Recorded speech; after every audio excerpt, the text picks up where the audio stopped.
Ay, alam mo, alam ko na pala. Alam ko na pala. Naghahanap kami ng pulot boys, sa range. Pumunta ka na lang doon at magpulot ka ng basyo. Mag-tape ka ng mga target para lang sa ganun ay kumita ka kung talagang gusto mong kumita. Lumabang ka ng patas, men. Huwag ganon. Ha? Huwag mo, tinutulad mo kami sa mga bayarang mga vlogger eh. Ha? Eh kung di sana binabayaran ako, di ano na ako, Mercedes-Benz na ako ngayon, di ba? Sir, magkano ang binayad ni Marcoleta sa pag-vlog mo? Ipasok mo naman ako para magkapera din ako. Medyo masama yata tabas ng dila nito ha? Pero ano sir pero baka sakali lang magbaka sakali ka kay Senator Marcoleta ka. Puntahan mo. Pumunta ka. Ang pinakamaganda sir, pumunta ka sa Senado at magpresenta ka. Yan ang gagawin mo Magpresenta ka. Sabi mo, sir, nakakita ko kasi yung vlog ni Just Vlog at halos ikaw ang kinukontent niya. Sabi mo gano'n sabi mo. Pagkatapos ay sabi mo, sir, magkano ba ang ibinayad nyo kay Just Vlog? Sabi mo. Pagkatapos ay gusto ko sana din na mag-vlog at ikukontent ko din kayo, pababanguhin ko din yung pangalan nyo, pararamihin ko yung magla-like sa inyo, pararamihin ko yung magsusubscribe sa inyo, pararamihin ko yung maniniwala sa iyo, sir. Oo. Magkano ba ang kaya mong ibayad sa akin? Ganon, sabi mo ganon.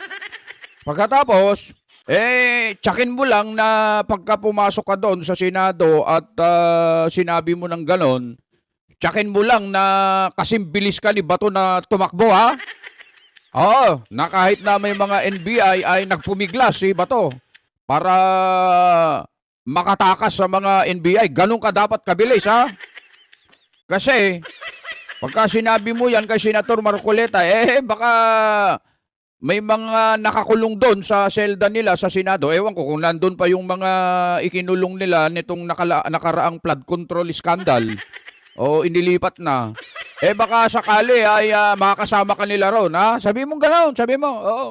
Baka sakali pumayag si Senator Marcoleta sa'yo, Ganon ang style dyan. Pero, yung sinasabi mo dito, Brad, na magkano ba binayad ni Marcoleta sa'yo, alam mo, kung gusto mo talagang kumita. Oo. Alam mo kung sino nagbabayad sa akin? Hindi si Senator Marcoleta. Hindi yun. Yung mga nanonood, sila ang nagbabayad sa akin. Ganon. Paano nangyari yun, sir? Siyempre.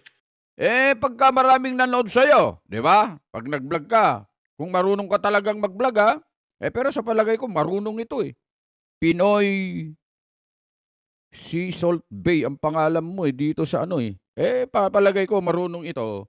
At pagbutihin mo, kasi kikita ka talaga sa pagbablog. Lalo na kung yung mga vlogs mo ay magugustuhan ng mga kababayan natin. Kailangan talaga, yung pag-vlogs mo ay mapapaniwala mo sila. Ganon.